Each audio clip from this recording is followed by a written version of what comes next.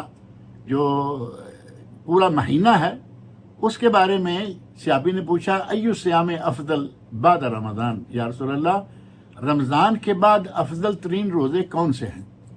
تو نبی اکرم صلی اللہ علیہ وسلم فرماتے ہیں افضل الصیام بعد رمضان شہر اللہ المحرم، افضل الصیام بعد رمضان شہر اللہ المحرم، رمضان کے روزوں کے بعد افضل ترین روزے جو ہیں وہ اللہ کے مہینے جو کہ محرم ہے۔ آپ اندازہ کریں کہ محرم کو نبی صلی اللہ علیہ وسلم نے اللہ کا مہینہ قرار دیا ہے، اور ایک حدیث میں شہر اللہ الذی تدعونہ المحرم، محرم وہ مہینہ جو کہ اللہ کا مہینہ ہے جسے تم محرم کہتے ہو، یعنی اللہ رب العزت کی طرف منسوب کیا اس مہینے کو، اور فرمایا کہ یہ اللہ کا مہینہ ہے جسے کہ تم محرم کہتے ہو۔ اس مہینے کے روزے افضل ترین روزے ہیں رمضان کے بعد، اور خاص یوم عاشورہ، یعنی پورا محرم کا مہینہ کو روزے نہ رکھ پائے، جن کو اللہ نے توفیق دے رکھی ہے وہ پیر جمعرات کا روزہ رکھتے ہیں، ہر ہفتے 13، 14، 15 کا روزہ رکھتے ہیں ہر مہینے، اور یہ سالانہ روزے، یوم عرفہ کا ایک روزہ اور محرم کے 10 کا روزہ، جس کے ساتھ 9 کا بھی رکھنا چاہیے تاکہ یہود کی مخالفت ہو جائے۔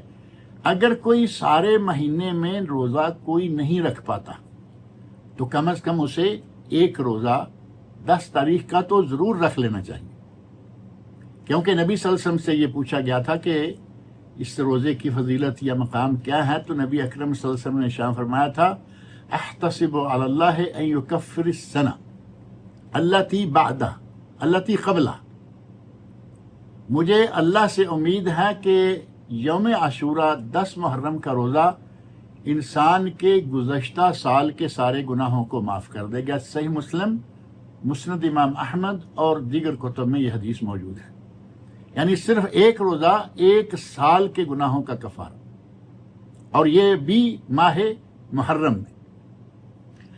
اور نبی اکرم صلی اللہ علیہ وسلم نے اس ایک روزے کی اہمیت اس انداز سے بیان، یہود پہلے سے روزہ رکھتے آ رہے ہیں، حتیٰ کہ یہ روزہ عہد جاہلیت میں رکھا جایا کرتا تھا، اور نبی اکرم صلی اللہ علیہ وسلم نے یہودیوں سے پوچھا، دیکھا کہ یہ ہفتے کے دن یہ روزہ رکھتے ہیں 10 محرم کا، تو 10 محرم کے روزے کے بارے میں پوچھا کہ یہ کیا ہے، ما ھذا الیوم الذی تصومونہ، یہ کون سا دن ہے جس کا تم روزہ رکھتے ہو؟ تو انہوں نے کہا کہ اللہ رب العزت نے ہمارے نبی حضرت موسیٰ علیہ السلام کو فرعون اور اس کے لشکروں سے نجات عطا فرمائی تھی۔ حضرت موسیٰ علیہ السلام نے اس خوشی میں اللہ کا شکر ادا کرتے ہوئے روزہ رکھا تھا، اور ہم بھی روزہ رکھتے ہیں۔ تو نبی اکرم صلی اللہ علیہ وسلم فرمایا نحن احق منکم بموسیٰ، یہودیو تم سے ہمارا حق موسیٰ علیہ السلام پر زیادہ ہے۔ نبی اکرم صلی اللہ علیہ وسلم نے